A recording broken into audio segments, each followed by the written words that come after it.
Magsabunutan daw kami. Yan ang reaction ni Senator Amy Marcos sa issue ng di umano ay pork barrel sa 2026 GAA, allocables and her baseless insults and untruthful criticisms against the Senate Blue Ribbon Committee, which I chair. Either Senator Amy thought na piluka yung buhok ko or she was insinuating na bakla ako. Kaya siya nagamo ng sabunutan.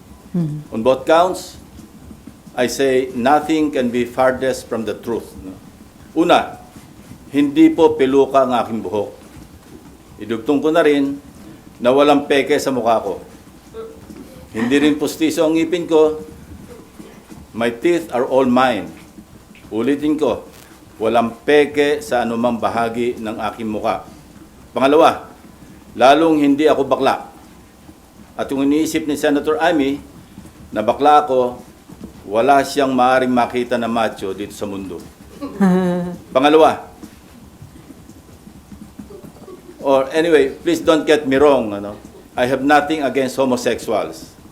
It is their choice and I respect them for that. But as far as I'm concerned, kahit hindi ako kagwapuhan, para sa akin, masarap pa rin na maging tunay na lalaki. At tulad ni Tito Soto at Gringo Honasan, macho din po ako. Lalaking lalaki. Period. End of discussion.